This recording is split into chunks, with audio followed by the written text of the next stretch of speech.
Hi guys, and welcome to another Divi theme video. This is Jamie from System22 and webdesignandtechtips.com. Well, in our last video we showed you how to create these animated background sections. Really easy to do, no coding involved there. Today we're going to do these blurb images. When you hover over it, they're going to make the icons spin. Now we've got to do a little bit of coding for this today, but any code I write I'll put below the video. Really easy to do. So let's get started. If you enjoy this video today, please give it a thumbs up, comment, share, ring the bell and subscribe to the YouTube channel. It lets me know whether to make more videos on a particular subject or not. Okay, first thing I'm going to do is enable my Visual Builder. Let's go down to where we want to work. And I'll just add a new row right here. Green button for a row. I'm going to add 3 columns. And let's add a blurb module. Okay, I'm going to leave the text and content exactly as it is. Obviously you put in whatever you want in there. I'm just going to go ahead and choose an icon. So I'm going to image an icon, still on the content tab. Flip the little switch to use an icon. Choose whatever icon you want to use. That's fine, I'm going to leave it on the default. Only other thing I'm going to do is I'm going to pop my text into the middle. So Design tab, down to Text. I'm aligning it into the middle there. Okay, well now let's go and write a little bit of CSS. If we go over to our Advanced panel here, go down to Custom CSS. We've got some boxes: before, main element, after, blurb image, title and content. Blurb image is what we want to work on, because I know it's an icon, but that's actually the blurb image. So we want this to work when we hover on it.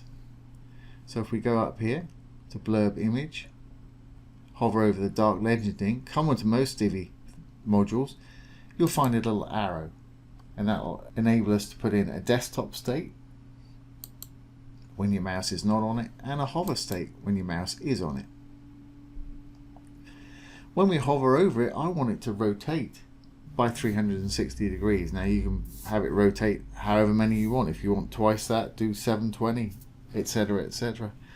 So we're going to say transform, and we want it to rotate. Then we've got to open and close some round brackets and put in the amount we want it to rotate by. So I'll say 360 degrees, 360 deg, and we'll put a little semicolon on the end. Now if I leave it like that, it's just going to spin like a wheel, and I actually want it to flip it on the Y axis. So I'm just going to add a capital Y after the rotate, no gap, just at the end of rotate put a capital Y. Okay, we've told it what we want to do. Now we need to tell it how long we want it to take to do it. I'm going to have mine reasonably slow, about a second. So let's go to the desktop, not the hover state this time. And we're going to say transition duration, dash duration. I'm going to say 1 second, 1s, semicolon. Now this is great, this will work when we hover over it, but it's only going to work when we hover over the actual icon itself, not when we hover over the blurb module. So I'm guessing that's about 200 or so pixels in height. So what I'm going to do is I'm going to add a bit of padding to this that'll push this down by 200 pixels, and it'll give it basically some room for if anybody puts their mouse over it, it's going to activate the spin. So let's do that. I'm going to say padding,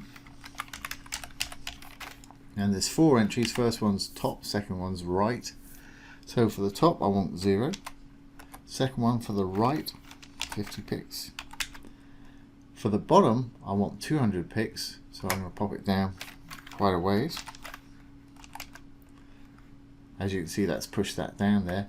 And for the left I want 50 pix again, semicolon. Great, but that doesn't look very good. So now we've given this actually space here to activate our hover effect. We want to fool this into coming back up here and joining it. And we know we've given it 200 pixels there. So we're going to offset it down below in the blurb title. I'm going to say margin top, dash top, and we'll give it a negative value of the same as the bottom padding there, so it's going to be minus 200 pixels. There we go, and it's popped back up where we want it. Great. What else do we want it to do? Well, I'd like it to change colour as well when it spins.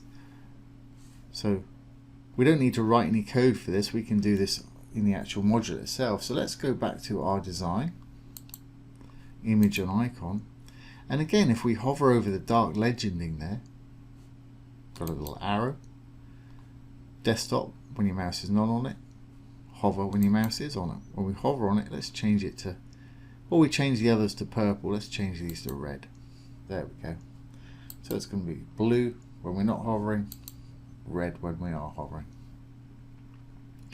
Alright, well let's save our changes and see if this is going to work. Save the page changes down the bottom. And let's exit the Visual Builder. Go on down to where we were working.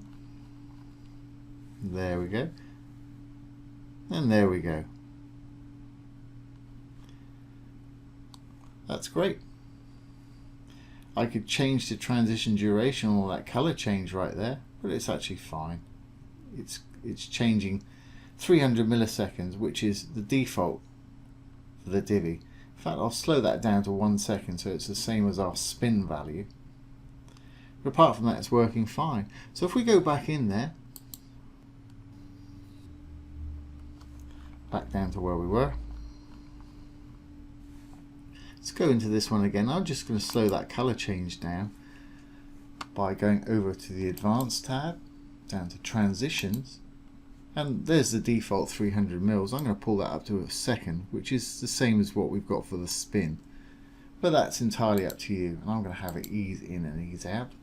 These are all slightly different, the transition speed curves. Some will work better than others in various circumstances, but check them out for yourself. For most hover effects, I tend to use that ease in, ease out. Okay, and of course to duplicate, just simply go up, duplicate the module, pull it over to where you want it, go in and change your title, contents, and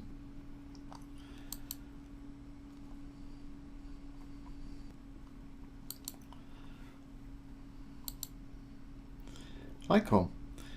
Save again and make sure this is all going to work. Exit the Visual Builder and let's go on down. There we go. Color change should be a bit slower. There we go. It's sort of fading between the two colors now, which is great.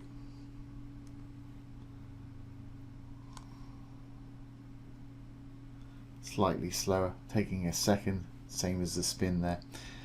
Now, looks like I've got a little too much padding and a negative margin because it's still there when I'm off the module right here. It's sort of coming off right there. So you can adjust that, maybe take it down to 150. Whatever works for you, however much content you need to cover. So there you go, guys. There's how to create a blurb module with spinning icon on hover. Really easy to do. Like I say, I'll put that code down below. You're welcome to use it how you wish. So I hope you've enjoyed this today and found it useful. If you have, please give it a thumbs up, comment, share, ring the bell, and subscribe to the YouTube channel. Once again, this has been Jamie with System22 and webdesignandtechtips.com. Thanks for watching. Have a great day.